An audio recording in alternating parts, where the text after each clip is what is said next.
Session with Dr. Farid Holakouee.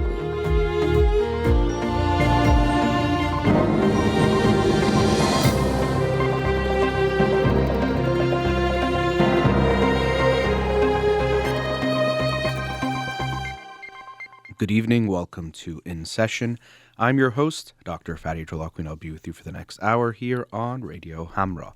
You can follow me on Twitter or Instagram or like my page on Facebook to get updates on the show or suggest topics or books for the program, and the shows are uploaded at the end of each week to my SoundCloud page and podcast on Spotify and Apple Podcasts. Let's get to the books of the week. The book of the week for this week that I'll talk about on next Monday's show is The Memory Thief by Lauren Aguirre. The Memory Thief and the Secrets Behind How We Remember. Look forward to reading that and sharing it with you next week. The book of the week from last week that I will talk about tonight is Missing Each Other by Edward Brodkin and Ashley Palothra. Missing Each Other, How to Cultivate Meaningful Connections. And so this book talks about human relationships and how we connect, and an aspect of connection, or really what allows for us to connect, which is attunement.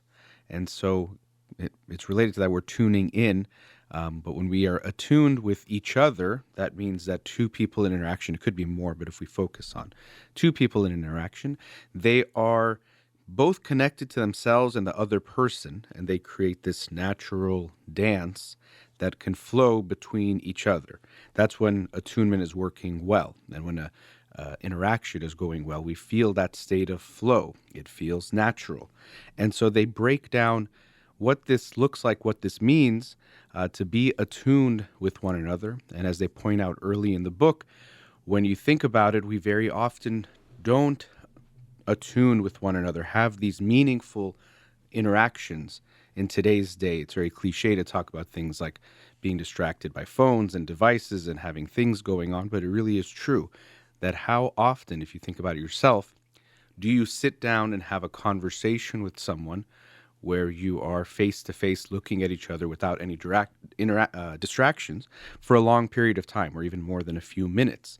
Most people will think, oh, we were talking to each other, but they had their phone in their hands, or one of them was writing a text while listening to the other person say a story. So we really don't have that full attunement and that attention that really is needed to create that emotional intimacy that we can have in interaction. So they do point to how we've been missing this, and also how COVID took away a lot of our in-person, and still does to a degree, in-person interactions that we used to have, and the cost that that can have for all of us. And so yet another reminder of how important it is for us to value our interactions. And if we value something, we want to make sure we're giving it our time, but also our genuine attention. So they break down attunement into four principal components, and they are very related. In a way, it's not like they are so discrete and differentiated. They all blur into one another to some degree, but they try to break it down into these four components. The first component is the foundational one, because really it's more of a state of mind and being than just some kind of a action or behavior. So that first principal component is relaxed awareness, which can sound like an oxymoron when we think of being relaxed and aware.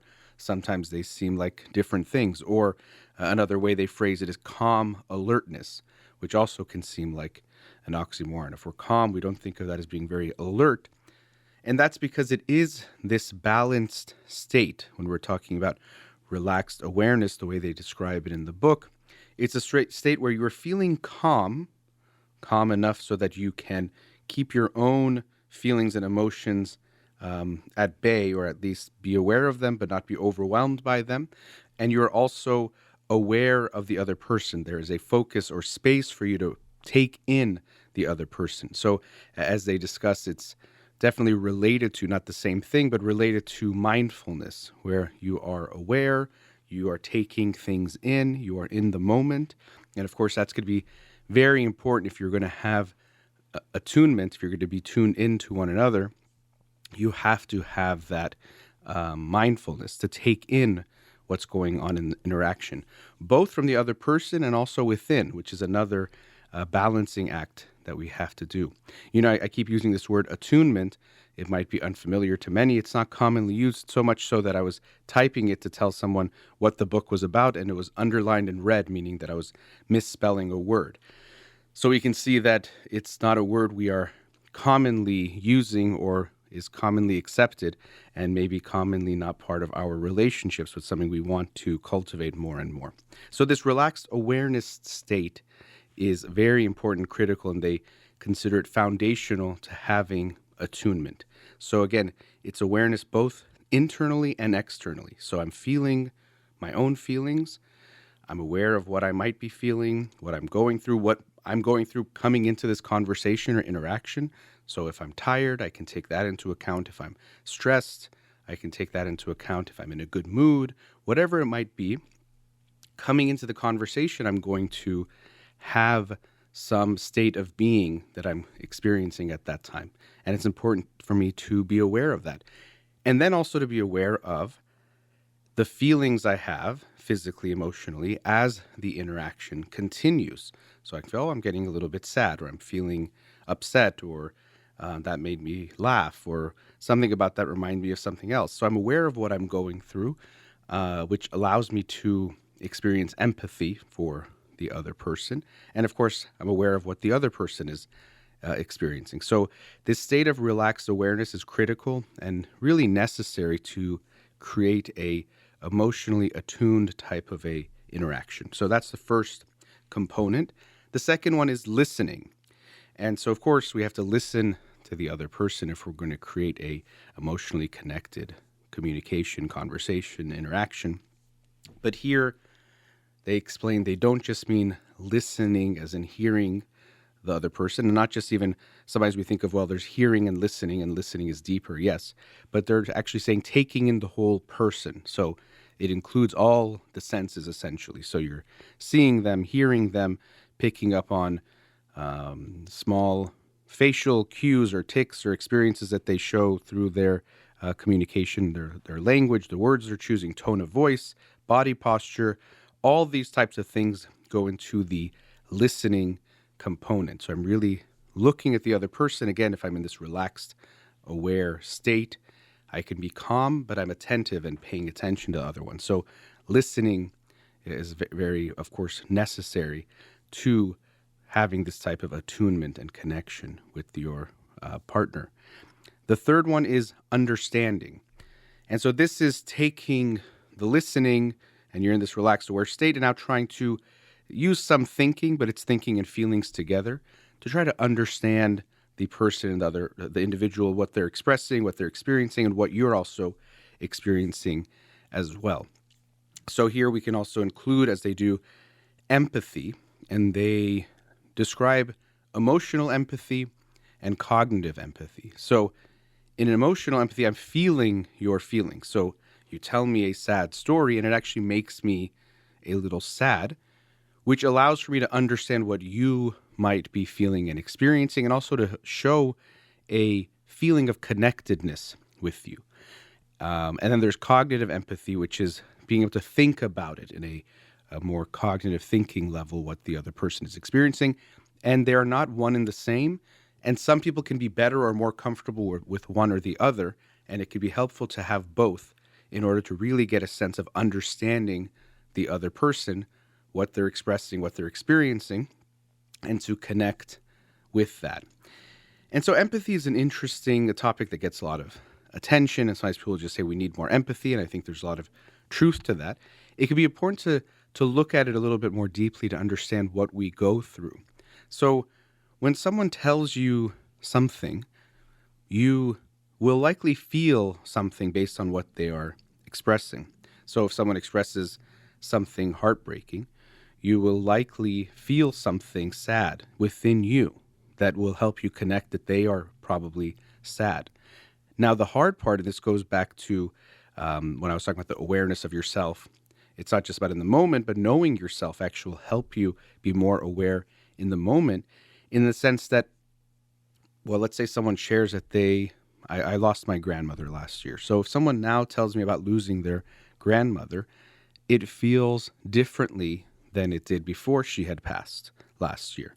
And so now I can have that awareness that what I feel when they share this, I can connect to it more deeply, but I also have to be mindful of, is it some of my own feeling in my experience, or am I staying with this person now in the moment? And so this is where empathy is complicated, because what we want to try to do is be aware of our feelings and where they're coming from, which could include ourselves and our past and our own issues and things we have. And it could also be that we're connecting to the individual's feelings and what we're getting from them. And it's not going to be black or white, and really it's a dynamic process where we need to use our own feelings to understand their feelings, but we can at times differentiate what might be going on. Someone shares a story about a family member, let's say they talk about their mother, and you have a bad relationship with your mother, or you just had a fight with your mother, you're going to feel differently about what they talk about, likely because of that. And this is actually something that therapists have to be very mindful of, that we are really trained, essentially, and our practice is to be emotionally attuned with our clients, to connect with them, to make them feel seen and understood. So listen to, understood, two of those components right there. To make them feel that we can validate what they're going through, and we have to really show them that we get what they are experiencing. But of course, each therapist is not just a blank slate, as might have been hoped for by some early psychoanalytic thinking, but they are going to be a human being that has their own experiences, their own biases, values, all sorts of things. And in the moment, we have to try our best to tease all of that apart, or to be aware of, okay, when this client is speaking and it's making me feel this way, what is that feeling telling me? Where is it coming from within me and between me and this person and from them, and all those dynamic processes happening at the same time? It's very complex, but it takes a certain level of going between your feelings and your thinking, which are very interconnected, and going back and forth, shuttling back between those. I remember one therapist describing it as going between I don't know if they called it your heart and your mind, just to simplify it or make it seem maybe in a more animated way of like your heart is the feelings and your mind is the thinking. You go back and forth because you feel something, but you try to understand, where is this coming from? So we can see that in a way it's simple and automatic to a degree, because when we interact with one another, all these things are happening unconsciously. A lot of the time you're just connecting with someone. When you vibe with someone, it wasn't because you thought these things through, it was just happening. But when we break it down, we can see how complex it actually is. And the fourth component I'll get to and give some closing thoughts about the book is mutual responsiveness.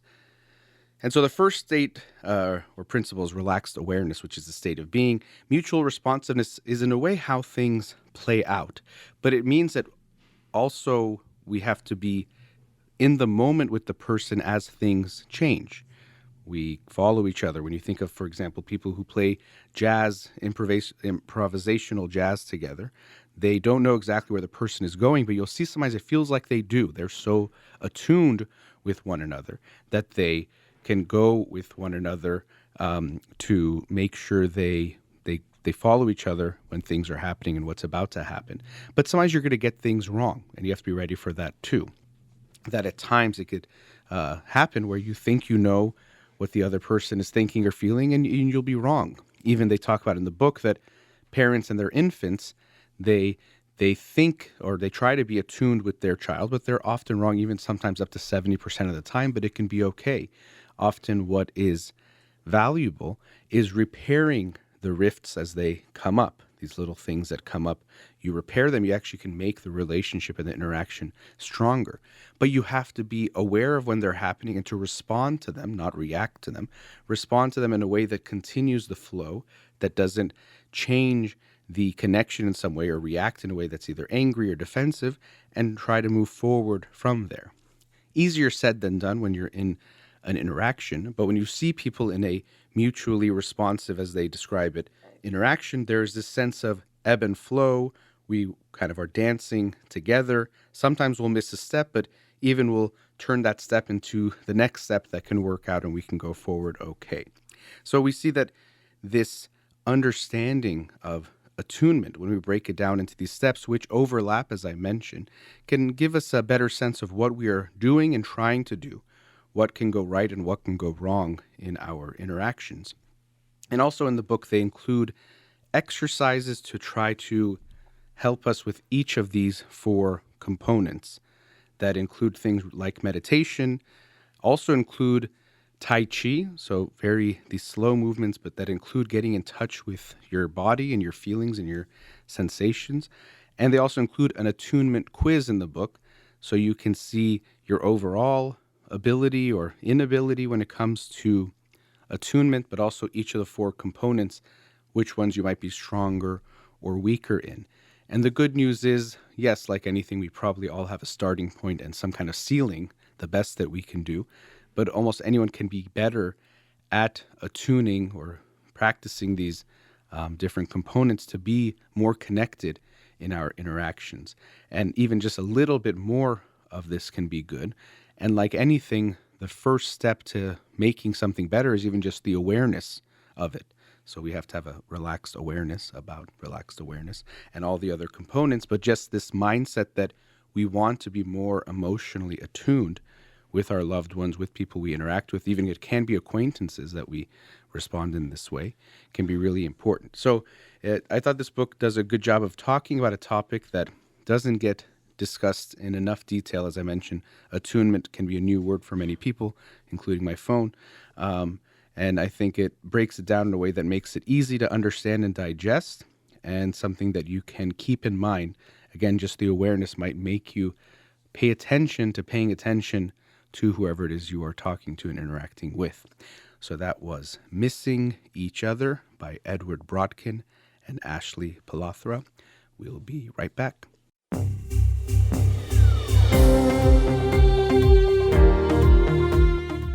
Welcome back.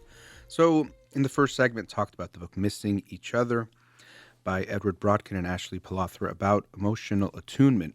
And in this segment, I wanted to talk about emotional attunement in parenting. One of the most emotional, probably the most emotional, demanding relationship that we have, in the sense that you have to be so mindful of your own feelings, but you're also responsible for another person's feelings. In a romantic relationship, you are to a degree going to care about how your partner is feeling, but you have less of a responsibility of taking care of that individual. But in a parent-child relationship, there is a responsibility to overall take care of and protect the child.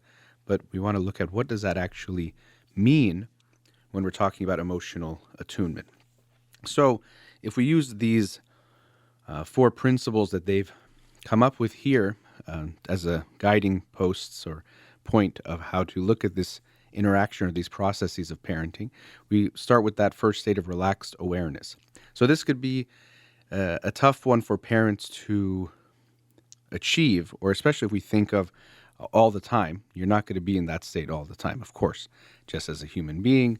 And also when you're a parent and have so much going on, we can't expect that you're going to be always in this relaxed, aware state, but it's something you want to strive towards, something to recognize that if you are not in this state, you are less likely to be able to be emotionally attuned and connected to your child. They discussed in the book how when our cortisol levels are high, it's actually harder for us to experience empathy and to connect. And so you didn't need to necessarily know that in the microbiology type of a level to know your experience, that when you're stressed, it's harder for you to be there for someone else or to really understand what they're going through and connect with them. So of course, as a parent, if you are feeling really stressed, which is a big part of life for most people, but especially for parents, well, it's going to be harder for you to connect with your child. So something to be aware of: how can I take care of myself to be there for my child, to emotionally connect with them? And just as a general thought or idea, it's so important as a parent to pay attention to your child in an emotional way at all ages, but especially when they're young. This sounds obvious, but oftentimes parents can get caught in the trap of just managing their child's lives. I see this especially when they get into school age, where a lot of parents take on the role of school manager, checking, and extracurriculars, I guess, but really just this kind of manager of grades and homework and teachers and classes, and the emotional relationship and connection between parent and child takes a back seat because these things are primary to get these things done, to be on time to them, to make sure they're performing well. And that's the only thing that matters. But to me, the primary role of the parents is to create this relationship with their children, which includes these things of giving them the structure and the support to do the things that are good for them, for their growth and development, but primarily to create and maintain a strong emotional bond and connection with your child. So if you have this state of relaxed awareness, you will be able to then listen to your child and take in what they are telling you more, which when we're talking about interactions, the parent-child relationship is like this 24/7 interaction in the sense that you're always aware of your child to some degree. Yes, you can't just be only aware of them, but you want to have some level of awareness of what they're going through, what kind of mood they are in, what have they experienced recently. Parents often realize if they look at their kids' tantrums, they'll recognize some things that might have contributed to it. They didn't have their nap or a short nap, or someone visited, so the whole routine was off. Some things or something likely contributed to them getting there. So as a parent, the more you're aware of what your child is going through, the less you'll be surprised. They'll still surprise you, but you might be less surprised by the things that they do.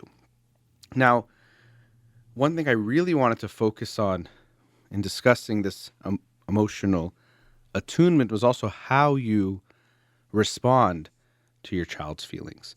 So all of us go through intense feelings, but children especially will experience intense feelings, and depending on their age, will vary in their degrees of how much they can handle these intense emotions and intense feelings. And so parents have a responsibility and a role in helping children soothe, depending on their age again and how intense the feelings are. But we play a role in this that can be pretty challenging to know how much or what we're exactly supposed to be doing. One of the biggest issues I see when people are responding to someone else who is experiencing strong feelings, not just parent and child, but for all people, is this strong pressure to take away a negative feeling. So a friend comes to you sad, and we think, I need to make them happy. I need to take away their sad feeling. And so the way we respond reflects that. We don't give them space to share how they're feeling or validate how they're feeling or empathize. We often quickly jump to taking it away, either telling them it's not that bad or don't cry, or it could have been worse, or at least you have this, something that we try to just twist it into a positive space to take away their sadness or whatever it is that's that negative feeling that they have. Because we think that's our job, our role. And it's a feeling that we think we should take it away that also comes from our own feeling. First of all, what's our own tolerance of negative emotions, which to me is a critical component of our mental health. How able am I to sit with feelings that are not pleasant? Because life will include feelings that are not pleasant. Those unpleasant feelings will actually inform me and help me to understand myself and to live a better life, which is very important. And so because of that, I want to be taking those feelings in and not just getting rid of them. But also importantly, the more I can tolerate my own negative feelings, the more I can tolerate the negative feelings of someone else, the more I can allow myself to be there while that person doesn't feel good and not feel the need to immediately get rid of those feelings. So importantly, when we're interacting with someone and they're feeling emotional, we have to be mindful that this desire tends to be there, this reaction to get rid of the negative feeling quickly in ourselves and in others, but to resist it to a degree and to just create space for the individual to share what they're feeling with us more than just change their feeling. And so to first respond with a level of just validating and empathy rather than advice or spinning or changing what the story or experience is. We see this even in the most extreme of examples. Someone loses a family member, even tragically, even someone very young, and people think they have to spin it in a positive way. Well, you should be grateful for the 12 years you had him. Well, they're in a better place, so you can't be sad. They want you to be happy. And so we basically are convincing people that they need to feel good, which I think in the last segment I'm going to touch on this bias that we all have. So we want to resist that very strongly if we can. And we can help someone. I just mentioned a few minutes ago, the parents are going to help soothe the child. So it doesn't mean we're not going to at all try to help the person we're dealing with, especially if it's a child, to feel better or to feel less bad. But the way I think of it is as if someone is freezing cold and you're trying to warm them up. And so you're not going to make them warm or hot instantly. You have to slowly help them get to that place.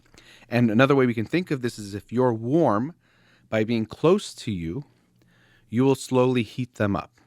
And so emotions are contagious. So actually, in a way, they will cool you down a bit too, but you will be able to warm them up if you are able to maintain your own feelings. And so this is where we can use terms like a container when we talk about feelings. A parent or anyone really can try to contain the feelings of the child and their own. So if I am too overwhelmed by my child's emotional reaction, my own feelings are spilling out of this container, so I can't contain someone else's feelings. So we create space, but think of a container. It has space, but it also has borders or walls that makes it a container. You need both. So you create the space and leave space for the negative feelings, but you also create these borders or walls that make it feel safe. And we feel this as adults too. If you're going to someone with your emotions, you want to feel like they can handle it. One, they won't make you feel worse or put you down or try to, invalidate or just change your feelings quickly, but can they handle those feelings? Oftentimes, children will experience that their parents can't handle their feelings. The child cries and the mom or dad freaks out or yells or screams or gets really flustered. And so if the parent can't handle the child's feelings and their own feelings about what the child is expressing, the child won't feel safe to come to that individual. A great book on this topic is The Drama of the Gifted Child by Alice Miller, where the gifted child is sensitive to their parents' feelings, and if they notice a need or a certain reaction, they might hold their own feelings in to take care of the parent, unfortunately. And so they learn to distance themselves from their own feelings to take care of others, because this was a strategy that worked early in childhood. So the parent needs to be able to be this container that can hold on to their own feelings and hold on to the feelings of the child and slowly warm the child up. So the child is not going to go from crying hysterically to smiling in 1 second. That doesn't make sense and should not be your expectation. But they can start to calm down, start to feel more okay. You warm them up, and eventually they might get there. They might still be a little bit cold for a while, but now in a more tolerable state, and they feel okay. So when we try to be there for our children emotionally, we should first of all take away any feeling that they should never be sad or never be down. That's not human, it's not realistic, and it's not even healthy. They need to feel negative things as well. So I need to be able to tolerate my own negative feelings, to be able to tolerate someone else's negative feelings, and to be there for them. And I want to make them feel validated and understood, so I'm understanding what they're feeling and showing them that, but also slowly, knowing that it'll take some time, help them feel better by giving them that sense that things will be okay. So this is another one of those balances that you have to do in general, but as a parent, you even think about what does a mother or father respond? The child comes crying, and even the mother or father might make their voice a little bit sad, like, oh, you fell down. I know that hurt. You're showing them, I'm connecting with you. I'm feeling your pain to a degree in a controllable way, so I'm not breaking down, right? So you might think if I want to show you empathy, I should be like, oh my God, this is horrible. I can't believe it. This was the worst thing ever. That would in a way show you that I think what you went through was so bad. But now I can't be there for you because I'm unable to take care of my own feelings, so I can't have that space to take yours on. But so, a parent will respond in that way of showing the sadness, but there's also a reassurance and a hope in that. So it's not, oh my God, what are we going to do? Maybe you're going to be in pain forever. It's this, I know that hurt. I'm sorry that happened to you, but I also know that you're going to feel better. You might even say subtle things to give them that hope of, I'm sorry. Oh, let me hold you. Let me hug you. It's going to feel better. That's why I even do things like we kiss the boo-boo or we kiss where they're hurt to show them it's going to start healing or get better. So we give them some of that reassurance. So we're saying it's painful while also saying it'll get better. You can do both and say both at the same time. It doesn't have to either be it didn't hurt at all or it's going to be bad forever. It could be both. It hurts and things will be okay. And slowly the child starts to feel that, calms down, goes from this cold state to a hot state or a hot state to a cold state, however you want to use your starting point, and they start to feel more okay. And the good thing is when we do this with our children, they start to learn that they can do this with themselves, to soothe themselves, and they trust in themselves to be able to do it. And you show them that these bad feelings, we don't avoid them, we're not scared of them, but they're also going to be okay. We know that we feel bad for a little bit, that's okay, and then we slowly get to feel better.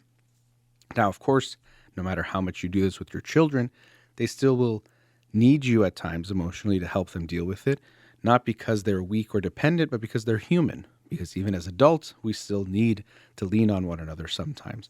A married couple, hopefully, will be able to feel that if they're feeling something emotionally, they can go to their partner for that support.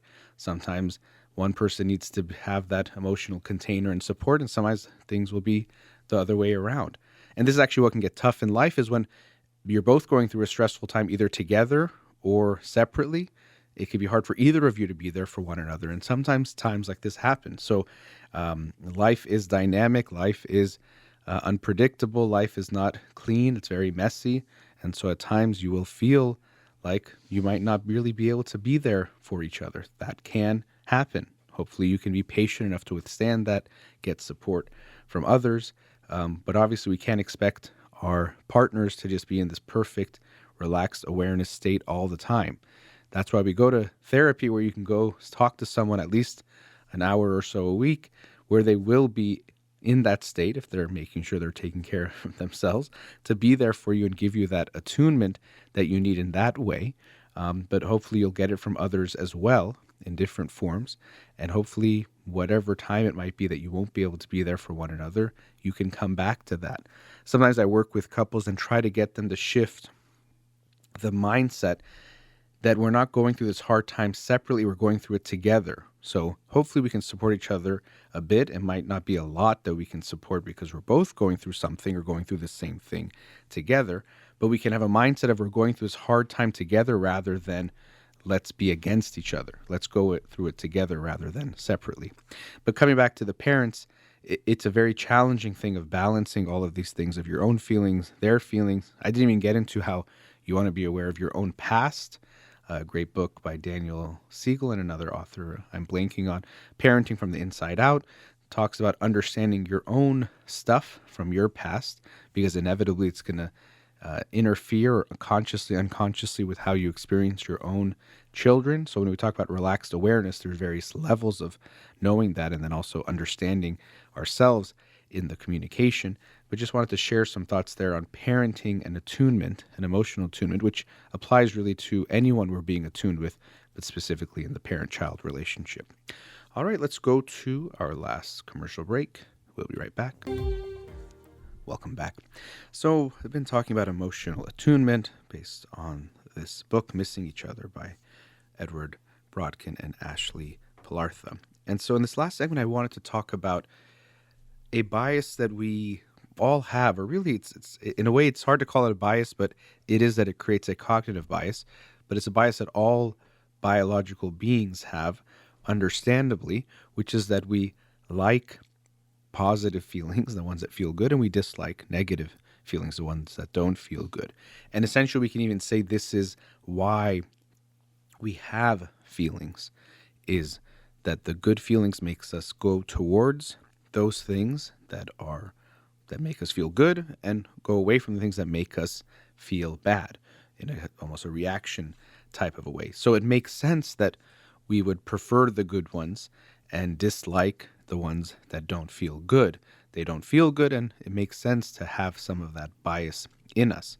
But unfortunately, it also creates this cognitive bias, and it also creates situations where we will prefer a short-term good feeling over a long-term good feeling, or do something that feels good in the moment but might hurt us later over delaying that good feeling, delaying gratification for something in the long run. And so we see this in our thinking too. If I hear someone talk, if someone's giving you a speech or something, they say, when I got fired from my job, I felt really down. But then I thought, and whatever they say to fill in that blank, but if it ends with them saying they then felt good, we're going to be like, okay, yeah, that was great. Okay, that's a good way to think, is to think that way. So much so that people even say, someone says, oh yeah, my husband left me, but I didn't care. People are like, yeah, that's great. Like you didn't care. Well, if your husband or wife leaves you and you feel nothing, I'm really concerned about you. Really, really worried about you. Something's not working right in your emotional machinery if you feel nothing when your spouse leaves you. So we have this bias so strongly that no matter what someone says to a degree, and then in our own lives, if it ends with feeling better, we somehow think that's good no matter what it is. Or if it took away a bad feeling, that was the good thing to do. That was right, and there's no reason to even dispute it. And of course, if we take this to the extreme, that means if you're feeling bad and someone gives you a drug and it makes you feel good, we would say it's good. Now, most of us won't agree with that, although we do that in a lot of ways. If you look at the Western medical model and how we use medicine, at times it very much is like this. Well, you don't feel good, take the pill for whatever that thing is. Anti-fill in the blank is what you take. Anti-pain, anti-depression, anti-anxiety. You just take a pill to feel better.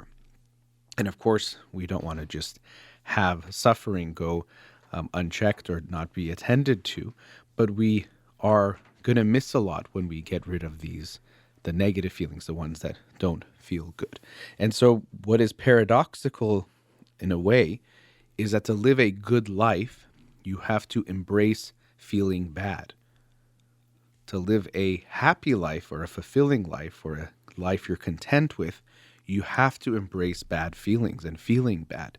So we think that if we want to be happy, just go towards what feels good constantly, but that doesn't lead to what a good life is, because that's just going to give you the short-term goods. But when we look at what makes a good life and makes people happy in the long term about their life, it includes things like relationships, which of course feel amazing and feel good when they're good, but in order to create and maintain a happy, healthy relationship, you have to embrace feeling bad in that relationship. You have to embrace having uncomfortable conversations. That's a big one for me. Things are feeling okay, but someone in the relationship doesn't feel good, and they have a choice. Well, it's feeling good just sitting here having our coffee and pretending like everything's okay. So if I want to just feel good, I shouldn't bring it up. But if we embrace that there is bad feelings that are good, and this goes back to another one of the things I like to talk about, which is that we have to differentiate between pain that leads to growth and pain that leads to damage. Avoid the pain that leads to damage, but embrace and go into pain that leads to growth. And so these uncomfortable conversations are a perfect example of pain that leads to growth. It's an uncomfortable conversation, doesn't feel good in the moment, can feel even emotionally painful to a degree, but if handled well, it will lead to the betterment of the relationship, more intimacy, closeness, and also if it's not brought up, it leads to estrangement, to resentment, to tensions building, and eventually things like that leads to the deterioration of a relationship. Sadly, you see so many couples and they say, we grew apart. We grew apart. And so if they really mean they grew apart, which would imply they were at one point very connected and together, that means slowly they grew apart, which means at some point, I always show this with my hands, even though I'm talking on the radio, but at some point they were getting apart. And if either one of them turned back towards the other one and pushed back towards creating that closeness and connection, well, then they would not have grown apart. They could have grown back together and stayed closer together. And so unfortunately, what leads to people growing apart is avoiding dealing with the issues and facing what's going on. Oh, what's the point? Or I don't want to bother them, which is kind of funny. Again, it's such a short-term way of looking at it. If we think about it, it's like you're saying, I don't want to bother my partner in the moment. Obviously, it's also ourselves that's avoiding it, and we might be putting it on them. But let's just say, I don't want to bother my partner in the moment, so I'd rather slowly kill our relationship and let it lead to us growing apart, and either we're just going to be unhappily married or divorce because of that. So we have to go into that discomfort and recognize that a good relationship has to embrace feeling bad. A good life has to embrace bad feelings and not feeling good in the moment, and recognize how strong this bias is. Again, of course, we're biological beings. If something doesn't feel good, you go away from it. That's what it's for. You go into a room. Right now, our room here, it's a little bit warm. I'd rather go away from it, but I would have to stick through this slight discomfort to get through the rest of this show. But my body just reacts to not wanting me to be in the room because of the temperature. You go towards something, it doesn't feel good. You want to go away from it. You are about to have a conversation. You're like, this doesn't feel good. Of course, your reaction is going to be to go away, but we have to go into that. Similarly with feelings like sadness or anger. We think of these as negative things, bad things. Sadness is bad. Anger is bad. And yes, when you experience them, they can feel bad. Also, if they are in extremes or reacted to, they can lead to bad outcomes. Sadness, of course, we're talking about depression, extreme sadness, then things like addiction, but also suicide. But anger can lead to aggression and violence and hurting others, absolutely. But it doesn't mean the feelings are all bad. That if you're angry and express it in an appropriate way, that's not bad at all. That's actually necessary to be emotionally okay yourself and whoever you're in that relationship with. In order to maintain a healthy relationship, you'll have to be able to express anger to them. So if you can't embrace your own bad feelings, you won't live a good life. And if you can't share them with your partner, you can't have a good life or a good relationship in this sense. So it seems paradoxical because I would think of a happy relationship, you think of happy feelings, which it will include those for sure, but it also has to include the negative feelings. It has to include the bad feelings in order to be able to stay strong and to stay healthy. It's not possible to have a good relationship without bad feelings in it as well. So something to be aware of and mindful of, that you don't go away from them and think that, well, if this hurts me or hurts my partner, I shouldn't bring it up. You have to ask yourself, well, what's that pain from? Is this something that should be avoided or something that should be embraced? And most people, unfortunately, haven't had good experiences with their negative feelings and think they should go away from them. And we also get misled by our positive feelings, because part of this positivity bias is that anything positive is good. So if someone tells you, and I went through this and I feel good about it, we encourage that. We say, okay, good. Yeah, I guess keep doing it if it feels good, if it felt right. I'm dating people and then I just don't even get close to them. And so when we break up, I don't feel anything if it doesn't work. They don't call me, I don't care. If they text me, okay. If they don't, who cares? Well, that sounds good in a way that it's protective, but what it also means is you're not letting yourself feel connected to anyone that's there. So even here we recognize that opening ourselves up to get hurt is necessary to have a good relationship. Another, what might appear to be a paradox, you have to allow yourself to get hurt in order to feel good. It's the only way it can happen. You have to allow yourself the risk of rejection, the risk of getting hurt and things not working out in order to feel good in the relationship, to actually be happy. So yes, in the moment, it could be easier not to care and not let yourself care or get close to other people, but you won't allow yourself also to experience any of the good things of life. You can't have the good life if you don't have the bad feelings or even the risk of the bad feelings. Even this is sad when you hear people talk about dating. They'll say, oh, did you catch feelings in this negative way? Meaning, did you feel for the other person? Did you feel attached, connected to them, or do you like them? And that it's seen as a weakness, sometimes even more so for men, to have feelings, to catch feelings for the other person.